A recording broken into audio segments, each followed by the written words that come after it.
Hello, welcome to GPS classes. Today we are going to discuss about ASEAN and India and the Southeast Asia. Okay, it is very important for your UPSC, IAS, PC and other government exams. So have a look over here. Here is India's Prime Minister Shri Narendra Modi ji and President Xi Jinping of China. Xi Jinping. Okay. The photo over here represents that India's national emblem Ashok Chakra and China's dragon. The ASEAN, the context is of ASEAN, top 10 countries of ASEAN. In total, there are 10 member countries of ASEAN. They are being locked up in a chain in a fight between China and India. Both India and China wants to become member of the ASEAN group. Both China and India wants to become the member of the ASEAN group since its inception. The ASEAN group was established in 1967.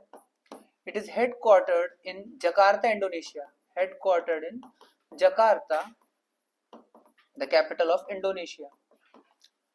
Okay. India became a dialogue partner in 1992 after the 1991 LPG reform. After 1991 LPG reforms meaning liberalization, privatization and globalization. Liberalization, privatization and globalization. India from a closed economy became an open economy. After that, India was able to hold a dialogue partnership with ASEAN group of countries. There are total 10 countries in ASEAN, okay, with headquarters at Jakarta, Indonesia, as I have already told you. Now see what happened, that India wanted to become its member and China also wanted to become its member. What was important by being an ASEAN countries member? See, ASEAN countries, Association of Southeast Asian Nations, there are total 10 countries. There are total 10 member countries in this, and these member countries, they have a free trade agreement amongst them. This means that whatever they import and export between each other, no custom duty or tax is imposed on it. So, for example, if you look, Indonesia is India's largest trading partner. As you know, already know, this 26th of January in India, we hosted the Indonesia's head of state, Subianto, Mr. Subianto. Okay. As India has the highest amount of trade with Indonesia in amongst all the Southeast Asian countries. Okay. There is a free trade agreement between these 10 member countries, that is, no tax or custom duties applied on it. If India becomes its member with a 140 crore world's largest population, we will have huge benefits, from air conditioners from Singapore to palm oil from Malaysia to coconuts from Indonesia to defense exports to Vietnam. We will become a huge member state and benefit from this. Whereas China also wants to become its member, then Indonesia says that it will be compromised. Indonesia and other ASEAN countries have said that they will be compromised, as if they lean towards China, then India will be angry, and if they lean towards India, then China will be angry. So they are stuck between these two big, huge nations. World's largest population, world's second largest population. These countries, the 10 countries, are not that big as India or China. So they feel compromised and they feel security threats. Okay, now let's see, moving forward. See, India's Act East policy. India's Act East policy is a new policy done by the latest Prime Minister of India, Modi ji. It began basically functioning from 2015. India's Act East policy means that not only we are going to have just normal trade relations with you, that is strategic partnership, but we will make it a comprehensive strategic partnership. Okay, what this means, India's Act East policy is not just about economic integration. See, earlier India was having Look East policy. India was having Look East policy, that is, we are not going to disturb the grouping of ASEAN of 10 member countries, but we are just going to have an economic cooperation with you, just trade related matters. Okay, so that China is also not angry and the total 10 countries don't feel endangered. But now also what strategic and security cooperation. Now after making this a strategic security cooperation, it has now become Act East policy. See, this is said by Dr. S. Jaishankar ji, India's External Affairs Minister, current External Affairs Minister of India. Okay. Now, there are two types of partnership. Number one is alliance. Alliance means when a group of, it is always more than two countries which forms an alliance. In an alliance, there are security umbrella. There is a security umbrella. This security umbrella means if one nation gets attacked, if any one nation gets attacked, this means it's an attack on all the member countries and they will come to safeguard. Okay, example of security umbrella is NATO, NATO. Example of security umbrella is Allies power in the World War I and Axis power in the World War II. Allies and Axis, you remember in World War II? Allies power led by England and France and Axis power led by Germany and Japan.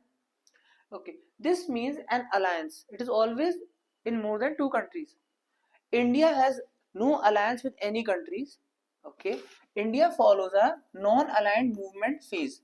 That is, we don't have an alliance. Rather, we have strategic partnership. We have strategic partnership. Strategic partnership means that we will come for your aid. We will come for your aid in economic, strategic, and medical aid. For example, India has a strategic partnership with Japan. This means that India will share its medical intelligence with Japan, India will share its labor with Japan, India will share its raw material with Japan. But if Japan is attacked by North Korea or China, India will not come to save it. If India had an alliance with Japan, that would mean that India would come to save Japan. But India has a strategic partnership with Japan. Okay. Now, this strategic partnership word is further enhanced. Now it has become comprehensive strategic partnership. Comprehensive strategic partnership. This word comprehensive strategic partnership means two or more than two domains where India will be of help to the other member countries. It can be between two countries or more than two countries. Whereas alliance is always in more than two countries. That is the basic difference between alliance and strategic partnership. India has a comprehensive strategic partner with ASEAN group of countries. Okay. This is a major milestone for India. Now, let's moving forward.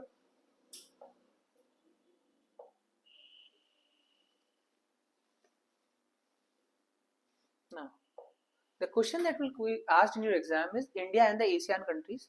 ASEAN is at the heart of India's Act East policy. See, I have already told you India's Act East policy, that is Comprehensive Economic Partnership Agreement, CEPA. A strong ASEAN is central to the Indo-Pacific. Indo-Pacific means Indian Ocean and Pacific Ocean vision that we all share. It was also said by Dr. S. Jaishankar, India's External Affairs Minister. Okay. These are the top 10 or all the member countries of ASEAN. Number 1 is Laos. Number 1 is Laos. Laos is a landlocked country. It is the only landlocked country in ASEAN group of countries. It is landlocked. Landlocked means that it doesn't share a ocean border, that it doesn't have a coastline. It is landlocked. It is enclosed by land on all four sides, that it doesn't touches the sea. For example, Rajasthan is landlocked state in India, whereas Gujarat is the not a landlocked state in India. Gujarat has the longest coastline in India. For example, world's largest landlocked country is Kazakhstan, whereas the country which shares borders with three oceans, that is the Pacific Ocean, Atlantic Ocean and the Arctic Ocean, is Canada and Russia also. Okay, Laos is a landlocked country, only landlocked country in ASEAN group of countries only. Okay, then there is this country called Vietnam. Nam. The capital of Vietnam is Hanoi. The capital of Vietnam is Hanoi. India is currently has a strategic partnership with Vietnam, whereas around $700 million deal has been done with Vietnam. Dollar deal has been done with Vietnam, where India is supplying BrahMos missile. BrahMos missile. So why India is supplying BrahMos missile? Because we want our defense exports to rise. Moreover, BrahMos missile. Brah means Brahmaputra, Mos means Moscow, a river of Russia. It is a combination of India and Russian partnership where we have made the missile of BrahMos, and now we are exporting it to Vietnam and we are earning foreign exchange. Achha, why does Vietnam wants to buy these weapons? Because Vietnam feels threatened, because Vietnam feels threatened that China might come to disturb its peace. China might endanger its peace, as China claims huge territories in South China Sea. China says that South China Sea is its whole. So India, on the other hand, is of the objective that South China Sea is an open ocean. That is, it is a global common. It belongs to the entire world, just like Antarctica, just like the moon. It is a global common. South China Sea. Whereas China says no, it is an essential part of Chinese history, and South China Sea shall be of only China. Vietnam is of the fear that China might come and endanger it. So Vietnam is buying around $700 million worth of BrahMos missile from India. Okay, the capital of Vietnam is Hanoi. See, Vietnam is a powerful country, but not that powerful that can tackle China or India on its own. As you have seen that American Vietnam War, Vietnam won over America. Even the United States of America could not defend itself against the spirit of Vietnamese soldiers. It was a huge mistake for America to invade Vietnam. Okay. Now, this country is Cambodia. This country is Cambodia. Cambodia, the capital of Cambodia is Phnom Penh. Phnom Phem. Phnom Penh is the capital of Cambodia. Cambodia has huge Hindu temples. This shows the soft diplomacy of India also. India always tries to have two types of diplomacy: hard diplomacy and soft power diplomacy. Soft power diplomacy consists of sharing equal values. For example, India is a democratic country. India has Buddhism as origin. So it shares these things, that Buddhism and democracy, with countries like Cambodia, Philippines, Indonesia, that we are also Buddhist, you are also Buddhist. We are also a democratic country, you are also a democratic country, so we will live with peace. Whereas the hard power diplomacy comes when India has tough relations or bad relations with any country. For example, India Pakistan, there is a hard diplomacy where India threatens Pakistan that it will stop water for the Indus Water Treaty, through the Indus Water Treaty. So this is type of hard diplomacy where India says that it will stop trade to Nepal if Nepal also leans towards China. Currently Nepal is highly leaning over to China, so India is not having very good relations with China. You see, any prime minister or head of the state of Nepal is not having good terms with India right now. So we will have to promote that. But the need is to develop soft diplomacy. Okay. So we are having good relations with Cambodia. We are saying that you have very large Hindu temples. We are a Hindu dominated country, majority country. So we should have good relations with Cambodia. Okay. With each individual ASEAN countries, we have a shared history on soft power diplomacy. Okay. See, this is Philippines. The capital of Philippines is Manila. Raman Magsaysay Award, a very important award, is given by the Philippine government. Raman Magsaysay Award.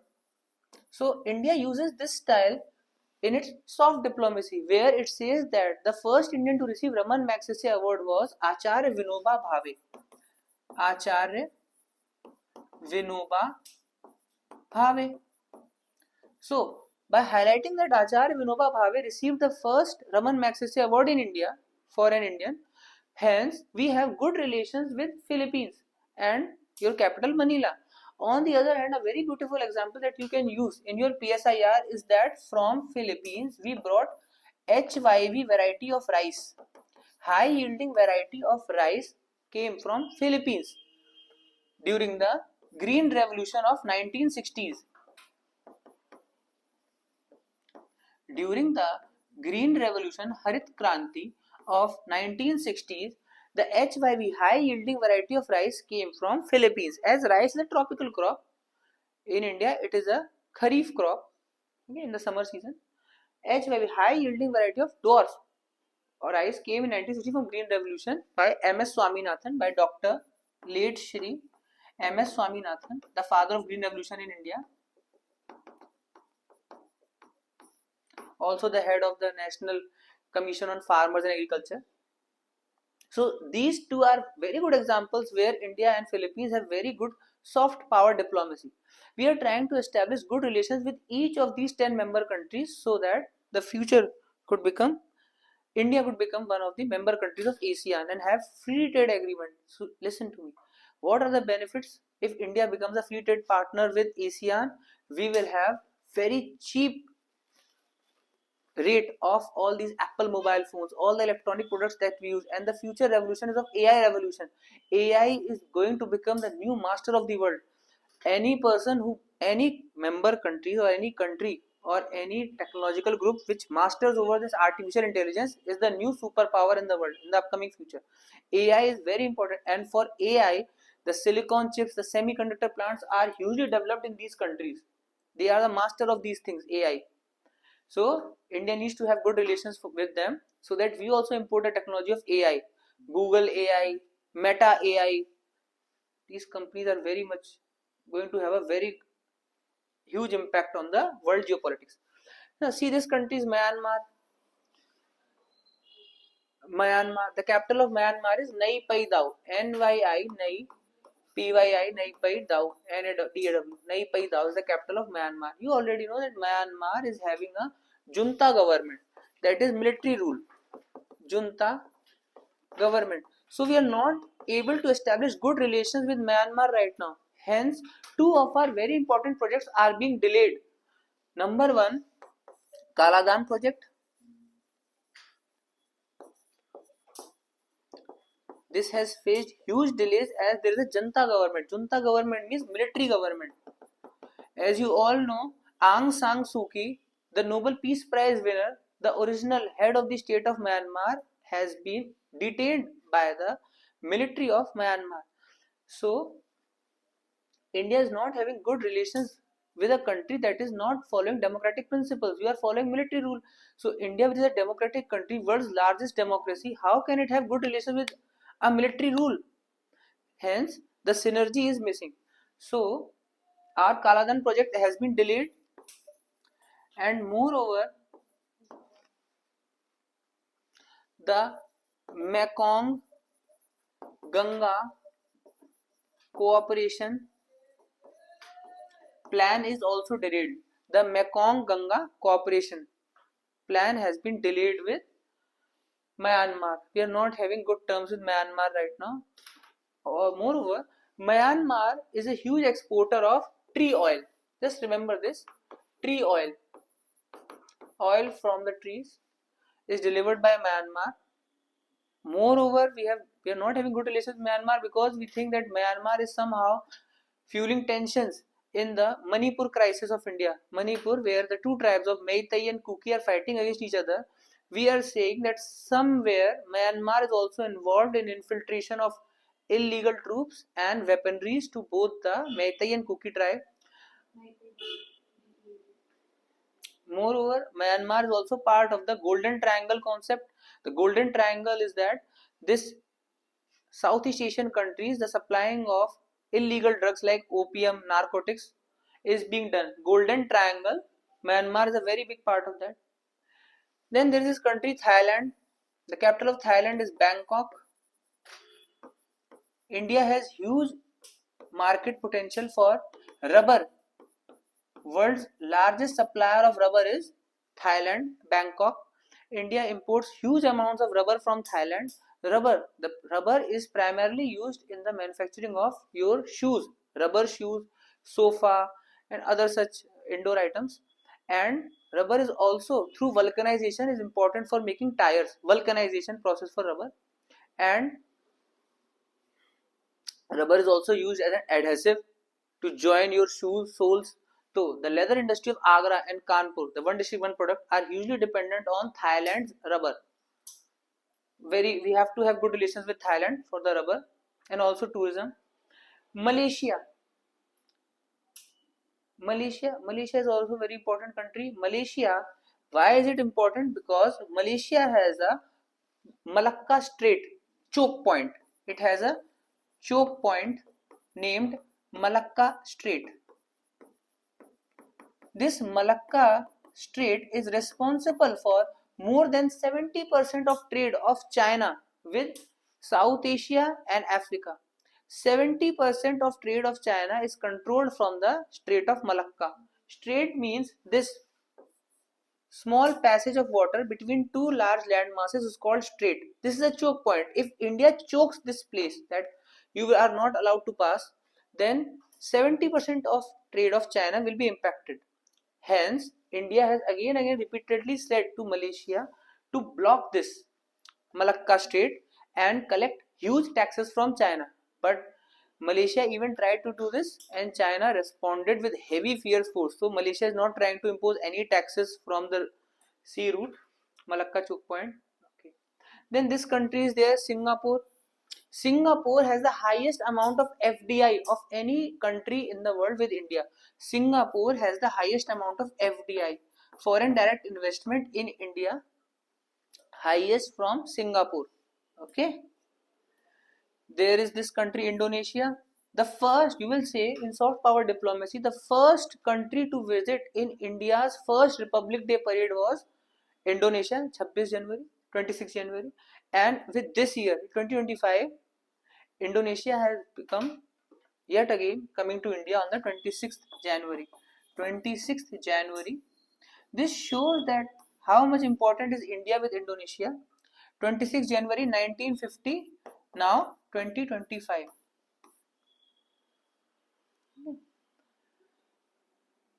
There is this country also, Brunei Darussalam. See, there is a lot of information in this. Now, I would like that if you have already noted this down, then I will show you a trick to remember all the 10 countries in an easier manner. Okay, I am going to delete this. Now see, number 1. The trick is MBBS PVT LIC. MBBS private LIC. MBBS PVT LIC. Okay. Okay. हो गया.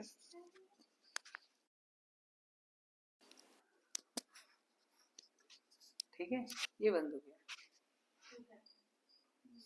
वहां से हटाना पड़ेगा.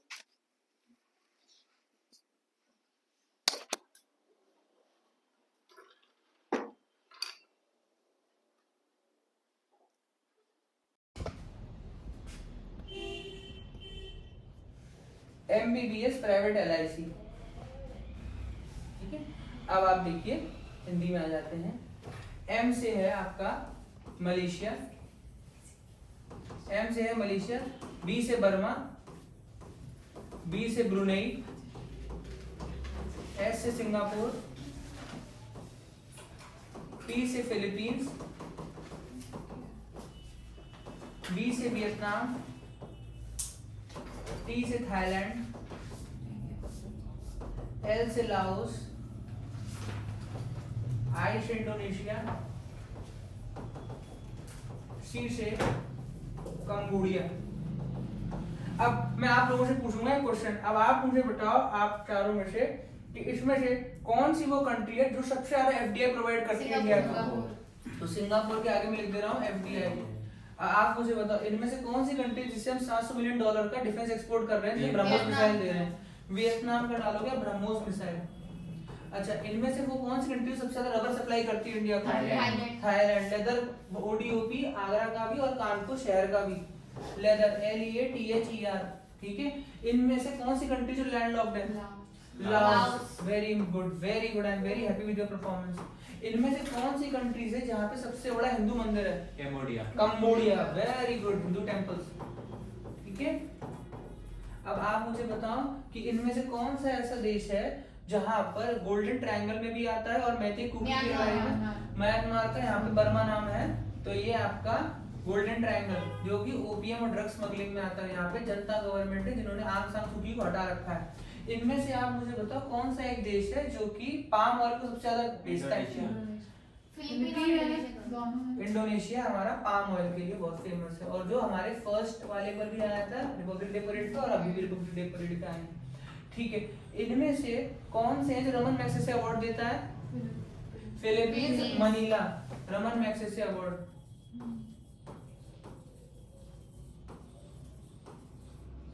Malaysia किसके पास है? Malacca strait, Malaysia के पास है आपका मलक्का स्ट्रेट। आप लोग खुद देख सकते हो, MBBS PVT LIC M1 2 3 4 5 6 7 8 9 10 total 10 countries है। MBBS PVT LIC आपको 10 की 10 कंट्रीज ट्रिक बता दी है और एक एक पॉइंट इससे रिलेटेड जो उसके साथ हो रहा है। Brunei is not that much important for you. अब आपके लिए जरूरी है कि ये हुआ, समझ में आ रहा है? MBBS PVT LIC, आगे चल रहा हूं मैं। अभी रुको, 9 वाला अभी नहीं, आपको मैं बता दूं इसमें कि एक 11th मेंबर कंट्री भी एशियान में आने वाली है जिसको परमिशन मिल गई है, बट वो आने वाली है। उस कंट्री का नाम है ईस्ट तिमोर। ये आपके पेपर में मुझे लग रहा है question. East Timor is not a current member of ASEAN group, but in future it will become a member, the 11th member East Timor. East Timor is lying here, ये रहा east Timor. ठीक है, इस तरीके से यही बनी है, सॉरी यहाँ पर ईस्ट तिमोर, इस वाले की पार्ट में कंट्री का पार्ट है ईस्ट तिमोर। तो जस्ट रिमेंबर दिस। ठीक है, अभी इतना ही, फिर नेक्स्ट पार्ट में और बनाते हैं video. Thank you very much.